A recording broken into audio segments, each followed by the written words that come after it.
কিয়ামতের ময়দানে আমল নামা আমাদেরকে দেওয়া হবে। দুই শ্রেণীর মানুষ, এক শ্রেণী তাদের ডান হাতে আমল নামা দেওয়া হবে, আরেক শ্রেণীর বাম হাতে। যাদের ডান হাতে আমল নামা দেওয়া হবে কোরআনের ভাষায় তারা সৌভাগ্যবান, যাদের বাম হাতে আমল নামা দেওয়া হবে কোরআনের ভাষায় তারা হতভাগা। আল্লাহ পাক রব্বুল আলামিন সূরা হুদের মধ্যে বলেন, ফামিনহুম শাকিয়্যুন ওয়া মিনহুম সাঈদ। এক দল হবে হতভাগা, আরেক দল হবে সৌভাগ্যবান। ফাআম্মাল্লাযীনা শাকু ফাফিন্নার, যারা হতভাগা তাদের ঠিকানা জাহান্নাম, বলেন নাউযুবিল্লাহ। ওয়া আম্মাল্লাযীনা সুঈদু ফাফিল জান্নাহ, আর যারা সৌভাগ্যবান তাদের ঠিকানা আল্লাহর চিরস্থায়ী জান্নাতের মেহমান। কিয়ামতের ময়দানে আমলনামা হয়তো ডান হাতে না হয় বাম হাতে। কিয়ামতের ময়দানে আমার আপনার বিরুদ্ধে 4 শ্রেণীর সাক্ষী দাঁড়িয়ে যাবে। বলেন কয় শ্রেণী? সংক্ষেপে মনে রাখবেন। বলেন 1 নাম্বার জমিন। 1 নাম্বার বলেন তো, কিয়ামতের ময়দানে 4 সাক্ষীর 1 নাম্বার সাক্ষী, 2 নাম্বার ফেরেশতা, 3 নাম্বার অঙ্গ প্রত্যঙ্গ, 4 নাম্বার আল্লাহ। বলেন তো কিয়ামতের ময়দানে 4 সাক্ষীর নাম, 1 নাম্বার, 2 নাম্বার, 3 নাম্বার অঙ্গ প্রত্যঙ্গ, 4 নাম্বার প্রধান সাক্ষীকে আল্লাহ। তো কিয়ামতের ময়দানে আল্লাহ আমল নামা দেওয়ার জন্য ওজনের পাল্লা কায়েম করবে। আল্লাহ বলেন, ওয়ানাদউল মাওয়াজিনাল কিসতা লিয়াউমিল কিয়ামাতি ফালা তুযলামু নাফসুন শাইআ। আল্লাহ বলেন, আমি কিয়ামতের ময়দানে ওজনের পাল্লা কায়েম করব, মানুষের আমলনামা ওজন করার জন্য, ইনসাফ কায়েম করার জন্য। কারো প্রতি সামান্য অবিচার করা হবে না। 4 শ্রেণীর সাক্ষী কিয়ামতের ময়দানে দাঁড়িয়ে যাবে। 1 নাম্বার জমিন সাক্ষী দিবে। এই জন্য জমিনের মধ্যে যখন আমরা চলি, সূরা মুলকের 16 নাম্বার আয়াত সব সময় মনে রাখবো, জমিনে হাঁটার সময় মনে রাখবো। আল্লাহ বলেন, আমিনতুম মান ফিস সামাই আইয়াখসিফা বিকুমুল আরদা ফাইযা হিয়া তামুর। তোমরা কি আসমানওয়ালার থেকে নিশ্চিত হয়ে গেছো যে জমিন তোমাদেরকে, জমিনের মধ্যে আসমানওয়ালা ধ্বংস করে দিবেন না, জমিনের নিচে ধসিয়ে দিবেন না, আর জমিন তোমাদেরকে নিয়ে থর থর করে কাঁপতে থাকবে, এই ব্যাপারে তোমরা নিশ্চিত হয়ে যেও না। আল্লাহ বলেন, জমিনে যখন হাঁটো, জমিনে যখন চলো, তোমরা কি নিশ্চিত হয়ে গেছো? যেমনে অহংকার করো, ভাবসাবে মনে হচ্ছে যে জমিনের নিচে আল্লাহ ধ্বংস করে দিতে পারেন না, জমিনের নিচে আল্লাহ তোমাদেরকে ধসিয়ে দিতে পারেন না, এই ব্যাপারে কি তোমরা নিশ্চিত হয়ে গেছো? বলেন, আল্লাহ চাইলে যে কোনো মুহূর্তে জমিনের একদম 1000 মাইল গর্তের নিচে আল্লাহ আমাদেরকে নিতে পারেন কিনা? আল্লাহ কয় নিশ্চিত হয়ে গেছো? বলেন, জমিনের নিচে ধসিয়ে দেওয়ার ঘটনা অনেক আগে ঘটছে না কিছুদিন আগেও ঘটছে? তুরস্কে বাড়ি সহ গেছে না? তো 1 নাম্বার সাক্ষী হবে জমিন। সূরা জিলজালের 4 নম্বর আয়াত আল্লাহ বলেন, ইয়াউমা ইযিন তুহাদ্দিসু আখবারাহা। সেদিন জমিন তার বৃত্তান্ত সব বলে দিবে। এটা হাদিস শুনেন খুব মনোযোগ দিয়ে। এই হাদিসটাও জমিনের উপর যখন চলবেন আর মাথায় রাখবেন। যারা অশ্লীল সিনেমা দেখেন, যারা অশ্লীল কিছু দেখেন, দেখার সময় এই হাদিসটা মাথায় আনবেন। কি কয় নবীজি দেখেন, তিরমিজি শরীফের 2429 নম্বর হাদিস। রাসূলুল্লাহ সাল্লাল্লাহু আলাইহি সাল্লাম এই আয়াত তেলাওয়াত করলেন, সূরা জিলজালের 4 নম্বর আয়াত তেলাওয়াত করার পর নবীজি বলেন, আতাদরুনা মা আখবারুহা। তোমরা কি জানো জমিনের বৃত্তান্ত কি, জমিন কি বলে দিবে? সাহাবীরা বললেন, আল্লাহ আর তার নবী ভালো জানেন। নবীজি বললেন, ফাইন্না আখবারাহা আন তাশহাদা আলা কুল্লি আবদিন ওয়া আমাতিন বিমা আমিলা আলা যহরিহা আন তাকুলা আমিলা কাযা ওয়া কাযা ইয়াউমা কাযা ওয়া কাযা। নবীজি বলেন, জমিন এইভাবে বৃত্তান্ত বর্ণনা করবে, আতুশাল অমুক এলাকার অমুক বান্দা ওই সময় এতটা বাজে অমুক দোকানের সামনে দাঁড়িয়ে টেলিভিশনের মধ্যে অশ্লীল সিনেমা দেখছে। মাবুদ, আমি জমিন তার বিরুদ্ধে সাক্ষী দিয়ে দিলাম, তোমার কাছে বিচার চাই। সময়, স্থান সব বলে দিবে। তো বলেন তো, আমার আপনার আমল নামা এটা কিয়ামতের ময়দানে আল্লাহ হয়তো ডান হাতে দিবে, না হয় তো এর আগে সাক্ষীগুলোর কথা মনে রেখেন, আমলনামা দেওয়ার আগে প্রথম সাক্ষী হবে জমিন, 2 নাম্বার সাক্ষী ফেরেশতা। সূরা ইনফিতরের 10 থেকে 14 নম্বর আয়াতে আল্লাহ বলেন, وَإِنَّ عَلَيْكُمْ لَحَافِظِينَ كِرَامًا كَاتِبِينَ يَعْلَمُونَ مَا تَفْعَلُونَ إِنَّ الْأَبْرَارَ لَفِي نَعِيمٍ وَإِنَّ الْفُجَّارَ لَفِي جَحِيمٍ।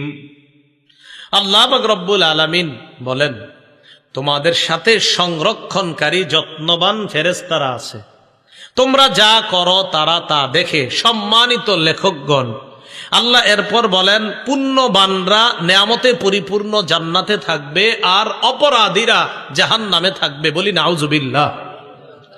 এখন আমরা বাঙালি তো প্রশ্ন করে ফেলতে পারি, আল্লাহ বলছে সম্মানিত লেখকগণ থাকবেন, লেখকগণ কি করে? এটা কিন্তু বলে নাই লেখকের কাজ কি, কিন্তু এই আয়াতে তো আল্লাহ বলে নাই লেখে। অনেক লেখক আছে লেখে না। তো এইরকম মনে করেন বাংলাদেশিরা এই প্রশ্ন করেও ফেলতে পারে যে হুজুর আল্লাহ বলছে লেখকগণ থাকবে, কিন্তু লেখকগণ লেখবে এটা কই আছে? তো যেহেতু এরকম ভুলে ফেলতে পারেন, এই জন্য এই জবাব আল্লাহ কোরআনে দিয়ে দিছে। সূরা যুখরুফের 80 নম্বর আয়াতে জবাব আল্লাহ দিছে। আল্লাহ বলেন, আম ইয়াহসাবুনা আন্না লা নাসমাউ সিররাহুম ওয়া নাজওয়াহুম বালা ওয়া রুসুলুনা লাদাইহিম ইয়াকতুবুন। তারা কি মনে করে তাদের গোপন কথা আর কানাকানি কথা আমি আল্লাহ জানি না? এমনটা কি তারা মনে করে তাদের গোপন কথা আর তাদের কানাকানি কথা আমি জানি না? আমি আপনাদের সামনে কথা বলতেছি, আল্লাহ কয় এটাও জানি। আমি ওনার সাথে এখন কানে কানে কিছু বলবো, আল্লাহ কয় এটাও জানি। আমি ঠোঁট বলা বন্ধ করব, বন্ধ করার পর আমি মনে মনে কিছু বললাম, আল্লাহ কয় এটাও শুনি, জানি। তুমি ঠোঁট খোলো আর বন্ধ করো।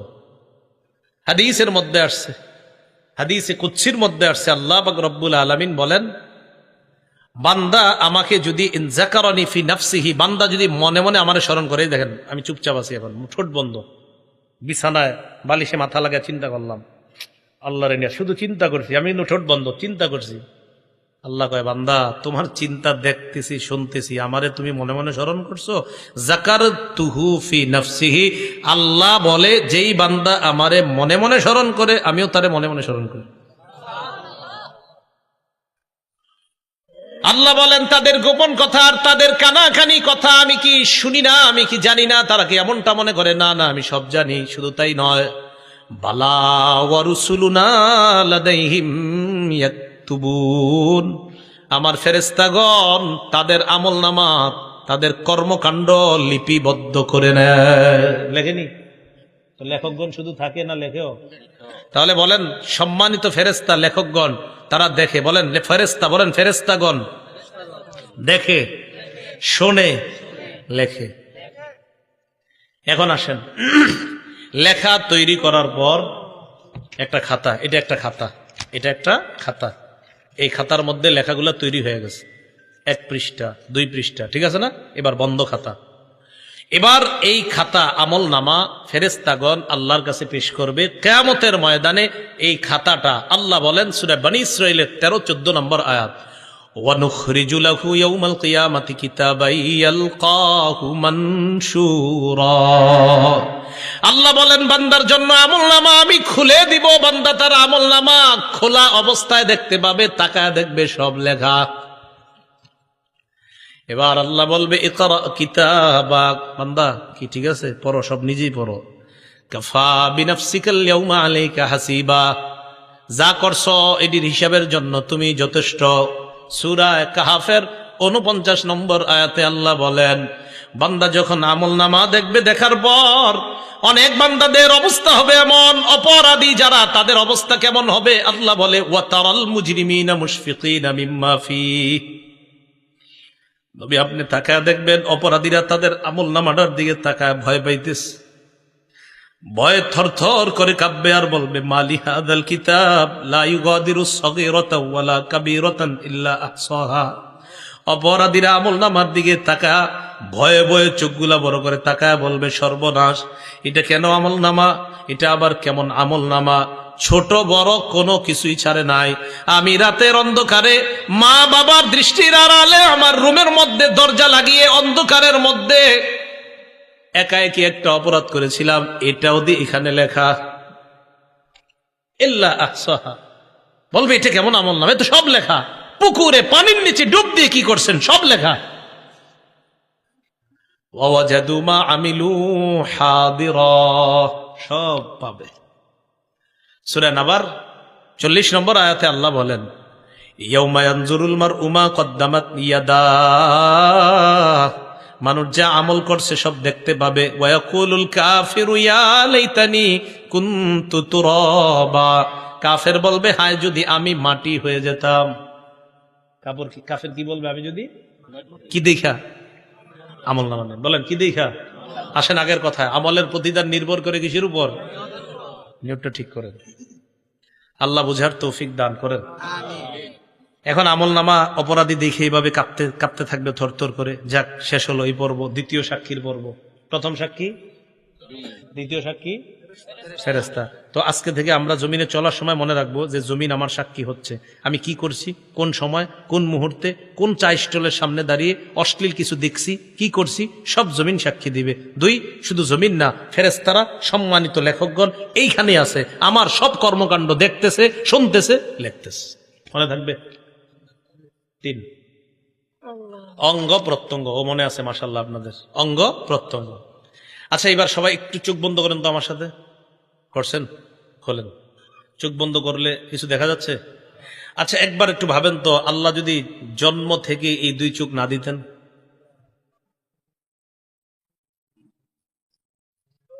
সূরা ইয়াসিনের 66-67 নম্বর আয়াতে আল্লাহ বলেন, ওয়ালাউ নাশাউ লাতামাসনা আলা আ'য়ুনিহিম ফাস্তাবাকুস সিরাতা ফাআন্না ইউবসিরুন। আল্লাহ বলেন, আমি যদি চাইতাম তাদেরকে আমি আল্লাহ তাদের আলো লোপ করে দিতে পারতাম, চোখের আলো লোপ করে দিতে পারতাম। চোখের আলো সরিয়ে দিয়ে আমি আল্লাহ যদি তাদের চোখগুলা চেহারার সাথে মিশিয়ে দিতাম, চলতে চাইলেও তারা চলতে পারতো না। একটু চিন্তা করে দেখো, তোমার এমন করলে কেমন হতো। এরপরের আয়াতে বলে, ওয়ালাউ নাশাউ লামাসাখনাহুম আলা মাকানাতিহিম, আমি যদি তাদের অঙ্গগুলা বিকৃত করে দিতাম, আমি যদি তাদের চেহারা বিকৃত করে দিতাম, হাত পা অঙ্গহানি করে দিতাম। হাত যদি না থাকতো সুদের টাকা ধরতো না, পা যদি না থাকতো পা দিয়ে খারাপ কাজ করতে যাইতো না। আল্লাহ বলেন, আমি এগুলা দিলাম, তো তুমি কি করতেছো এগুলা? আমি যদি না দিতাম কি করতা? ফামাস্তাতাউ মুদিয়া, সামনেও যেতে পারতা না, ওয়ালা ইয়ারজিউন, পিছেও আসতে পারতা না, কি করতা তুমি? এখন আল্লাহ বলেন, এতগুলো আমি জিনিসগুলা দিলাম আর তুমি খারাপ কাজ করলা। সূরা ইয়াসিনের 65 নম্বর আয়াতে কি বলে দেখেন, আল্লাহ তাকে কিয়ামতের মাঠে জিজ্ঞাসা করবে, এই এটা করছো, এটা করছো? কয় না, আল্লাহ করি নাই। বলবে, আল্লাহ বলবে, করো নাই? না। আল ইয়াউমা নাখতিমু আলা আফওয়াহিহিম, মুখে মোহর মেরে দিবে। মোহর মারার পর আল্লাহ বলেন, ওয়া তুকাল্লিমুনা আইদিহিম, তাদের হাত আমি আল্লাহর সাথে কথা বলবে।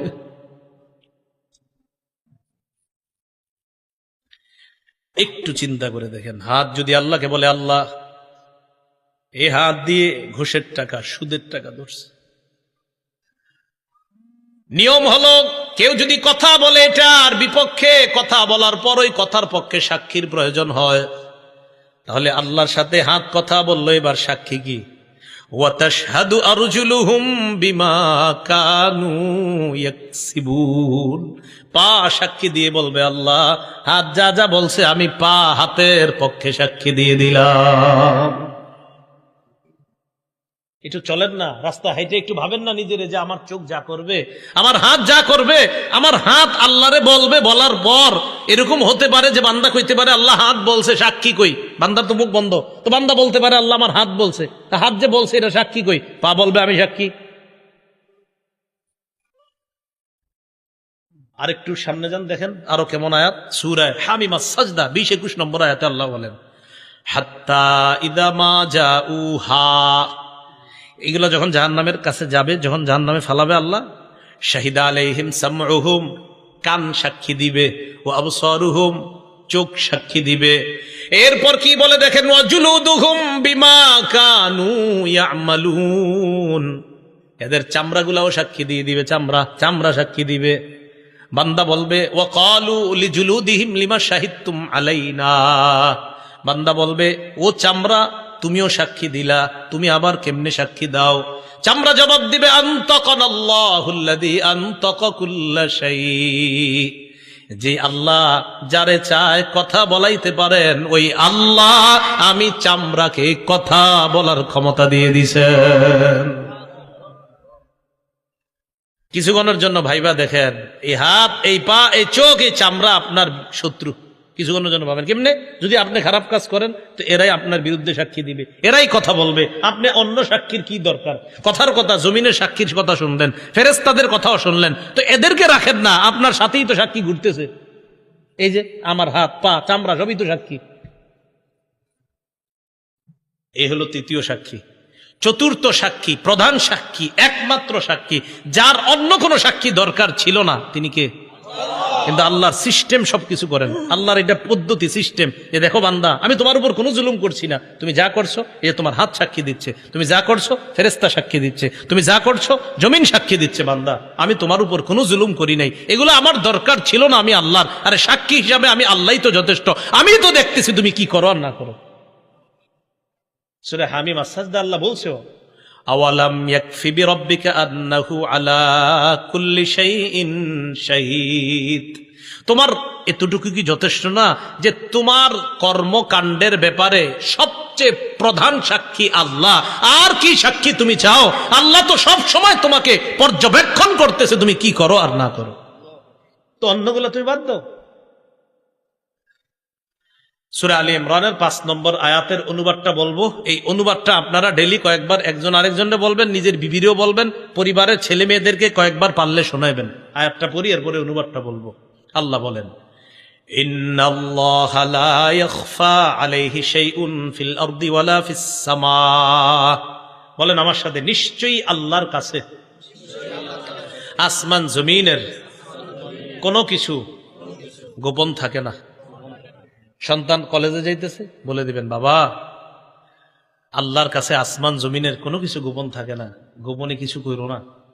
মেয়েটা যাইতেছে, বালেগা হয়ে গেছে, বাহিরে যাওয়ার সময় বলে দিবেন মা আমি বাবা আছি, তোমার মা আছে, হয়তো আমরা তোমার সামনে থাকি, তুমি কিছু করো না, হয়তো আমাদের অগোচরে তুমি কোনো অন্যায় করতে পারো, তবে একটা কথা মনে রাখো আল্লাহর কাছে আসমান জমিনের কোনো কিছু গোপন থাকে না, তুমি যা করবা ভালো করো এটাও আল্লাহর কাছে জানা আছে আল্লাহর, তুমি যদি খারাপ করো এটাও আল্লাহর জানা আছে, আল্লাহর কাছে কোনো কিছু গোপন না, তুমি যা যখন যেভাবে করো সব আল্লাহ জানে। এই আয়াতটা প্রতিদিন কয়েকবার একজন আরেকজনের শোনাইবেন অনুবাদটা, যে সূরা আলী ইমরানের 5 নম্বর আয়াতে আল্লাহ বলে দিয়েছেন নিশ্চয়ই আল্লাহর কাছে আসমান জমিনের কোনো কিছু গোপন না। আমার দিকে সবাই তাকান, একটু চোখের দিকে, এই চোখ সামনের দিকে তাকায় রয়েছে, মাঝে মাঝে আর চোখে অন্য কিছু দেখে, এরকম হয় না? আরে হয় কিনা, মনে করেন তাকায় রয়েছে কিন্তু আর চোখে কিছু দেখে ফেললাম, আবার চোখ সরাই ফেললাম। আল্লাহ বলে ইয়ালামু খাইনাতাল আয়ুন, এই বান্দা তুমি যে চোখের খেয়ানত করলা না, এই যে ঠুস করে কি একটা করলা, এটাও আমি জানি। কি করো? আরে তুমি করোটা কি? আল্লাহ আমাদেরকে বুঝার তৌফিক দান করেন। এখন আমার আমল নামা আমাকে দেওয়া হবে, সাক্ষীদের কাজ শেষ, এবার হয়তো ডান হাতে হতে পারে আমল নামা, না হয় বাম হাতে। আল্লাহ বামপন্থী থেকে এই মুহূর্তে আমাদের কারো নাম থাকলে আল্লাহ যেন কেটে দেয়। ডান হাত ওয়ালা যাদের আমল নামা আল্লাহ ডান হাতে দিবে, তাদের কাতারে আমাদের সবার নাম যেন আল্লাহ এখনই লিখে দেয়। সম্ভব না, সম্ভব না, এক মুহূর্ত জাহান্নামের আযাব সহ্য করা সম্ভব না। সূরা হাক্কর 19 থেকে 31 নম্বর আয়াতে আল্লাহ বলেন ফাআম্মা মান উতিয়া কিতাবাহু বিয়ামিনি, আমল নামা ডান হাতে দেওয়া হবে যাদের, একদল। তো দেওয়ার পর পরীক্ষার রেজাল্ট ভালো হইলে কি করেন? খুশিতে আরেকজনকে নিয়ে দেখান, আব্বা দেখেন এই সেই। আমল নামা ডান হাতে পাওয়ার পর সে দৌড়ে পরিচিত জনদের কাছে যাবে, যাওয়ার পর বলবে ফায়াকুলু হা উমকরাউ কিতাবিয়া, পরিচিত জনদেরকে বলবে যে দেখো আমল নামা আমার পেয়ে গেছি, এটা তোমরাও পড়া দেখো, আল্লাহ আমারে পাশের খাতায় নাম দিয়ে দিস, তোমরা একটু পড়া দেখো আমি পাশ, আমার ডান হাতে দিয়ে দিস। একটু চিন্তা করেন যে আল্লাহ যেন আমারে এটাই করে কিয়ামতের মাঠে, আমাদের সবাইরা যেন এটাই করে। তো এটা বলার পর ওই বান্দার আমলনামা ডান হাতে দিবে, দেওয়ার পর বান্দা বলবে ইন্নী জনান্তু আন্নী মুলাকিন হিসাবিয়া, জানো আমি বিশ্বাস করেছি দুনিয়াতে থাকতে যে আজকের এই হিসাবের মুখোমুখি আমার হতে হবে, এই বিশ্বাস আমার ছিল। আলহামদুলিল্লাহ, হিসাব নেওয়ার পর আমার রব আমার ডান হাতে আমলনামা দিচ্ছে। তো এটা হওয়ার পর আল্লাহ বলে ফাহুয়া ফি ঈশাতির রাদিয়া, সন্তুষ্টজনক অনন্তকালের আরাম আয়েশের মধ্যে ওই বান্দা অবস্থান করবে। ফি জান্নাতিন আলিয়া, উচ্চ জান্নাতের মধ্যে। কেমন জান্নাত? কুতুফুহা দানিয়া, এত সুন্দর বাগানের মধ্যে থাকবে যেই বাগানের ফল ওই জান্নাতি পারবে আর খাবে। আরে না না, পারাও তো একটা কষ্টের ব্যাপার। আমি কি জান্নাতে তারে কষ্ট করার জন্য দিছি না? আমার বান্দার ফল খাইতে মন চাবে, ফলটা তার মুখের কাছে চলে আসবে। এখন দেখেন কি কয় পরে, কুলু ওয়াশরাবু হানিআম বিমা আসলাফতুম ফিল আইয়ামিল খালিয়া। এরপর তাকে বলা হবে বান্দা খাও, পান করো, স্বাচ্ছন্দ্যে আরামে যেমনে মন চায় খাও। দুনিয়াতে কিছুদিন কষ্ট করেছিলা, রাতে শীতের রাত ল্যাপটা ফালায়া দেয়া মসজিদে ফজর পড়েছিলা, রাতে ঝড় বৃষ্টি হচ্ছে, তুমি সবাই না গেল তুমি গিয়েছিলা, মসজিদে গিয়ে দেখছো শুধু ইমাম মুয়াজ্জিন আর দুই একজন আছে, মাশাল্লাহ তুমিও গিয়েছিলা বান্দা, একটু কষ্ট করেছিলা, 40 বছর 50 60 বছর, হ্যাঁ কষ্ট করেছিলা তো করেছিলা, তো এখন তুমি গাছ থেকে পাইরা ফল খাবা মানি? না না, তোমার যেভাবে যখন যেমনে মন চায়, শুধু মন চাইবে, আসতে দেরি হবে না। বাস তুমি ফেলে আসা জীবনে যা করেছো এর প্রতিদান আমি আল্লাহ তোমাকে দিয়ে দিলাম। এলো ডান হাতের আমলনামা। ও আম্মা মান উতিয়া কিতাবাহু বিশিমালিহি, সাক্ষীদের সাক্ষী নেওয়ার পর আরেক দল মানুষের আমলনামা বাম হাতে দেওয়া হবে। বাম হাতে দেওয়ার পর ওই বান্দা বলবে ইয়া লাইতানি লাম উতা কিতাবিয়া, হায় আমার আমলনামাটা যদি আমাকে দেওয়া না হতো। পরীক্ষায় ফেল করার পর অনেকে চিন্তা করে হায় যদি আমার এই পরীক্ষার রেজাল্টটা নাই জানতাম, আহারে এই পরীক্ষাটা যদি কোনো মতে বাদ হয়ে যেত, এটা পরীক্ষা দিছে ভালো হয় নাই, তো চিন্তা করে এটা যদি কোনো মতে বাদ হয়ে যেত, ঘোষণা করতো যে এই পরীক্ষা আবার দিতে হবে।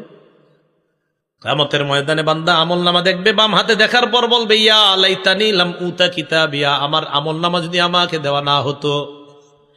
ওয়ালাম আদরি মা হিসাবিয়া, আমার হিসাবটা যদি আমি জানতে না পারতাম। ইয়া লাইতাহা কানাতিল কাদিয়া, হায় মরণ যদি আমার শেষ ফয়সালা হতো, মানে মরার পর যদি আমি মাটি হয়ে যেতাম, আর যদি এখানে আসতে না হতো তাহলে তো সব হয়ে যেত, বেঁচে যেতাম। তখন কি বলবে জানেন? মা আগনা আন্নি মালিয়া, আমার কত টাকা পয়সা ছিল কোনো কাজে আসলো না। হালাকা আন্নি সুলতানিয়া, আমার কথায় মানুষ উঠতো বসতো, এটাও কাজে আসলো না, চলে গেল। আল্লাহ বলবেন খুজু, ফেরেশতাদেরকে বলবেন ধরো এটা, ফাগুল্লু, এটারে বেরি পড়াও। সুম্মাল জাহিমা সাল্লু সুম্মা ফি সিলসিলাতিন যারউহা ৭০ যিরাআন ফাসলুকু,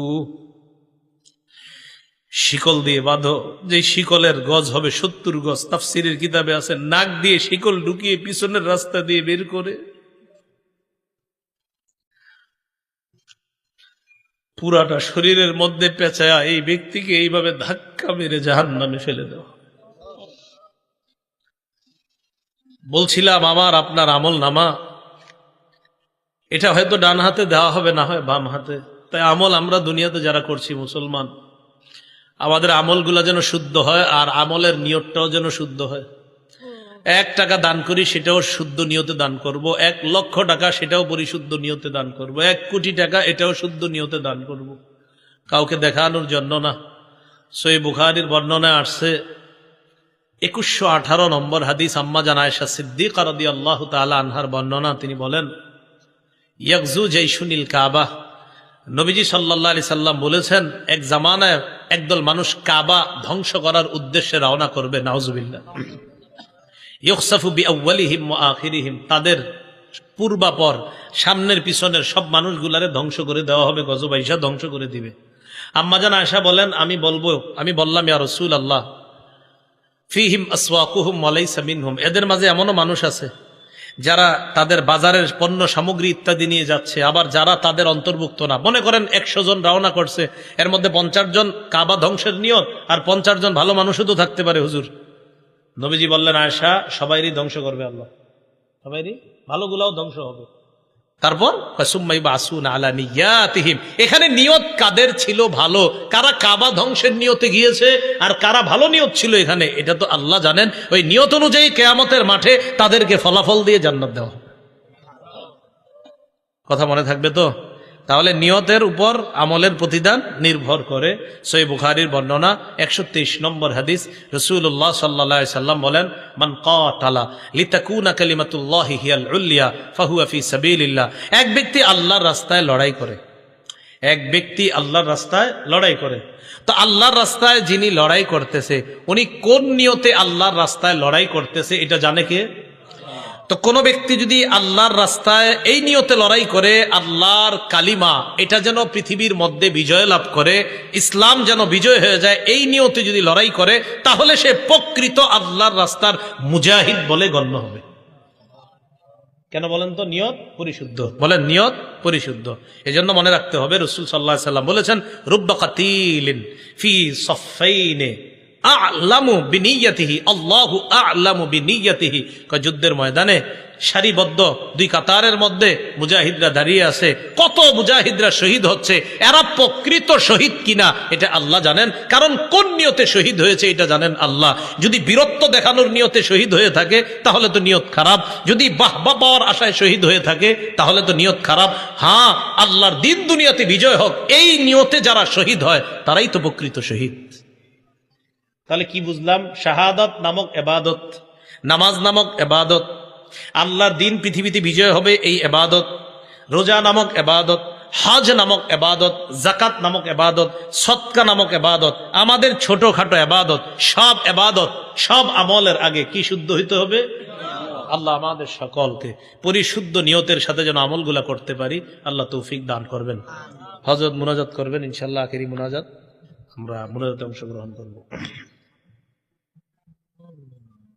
একজন একটা প্রশ্ন দিয়েছেন, প্রশ্নটা কোনো মাদ্রাসার আলেমকে গিয়ে করবেন। হ্যাঁ, যিনি দিয়েছেন কোনো মাদ্রাসার আলেমকে করবেন, প্রশ্ন উত্তর দিয়েন না, ইউটিউবাররা আছে না, ঝামেলা লাগাই,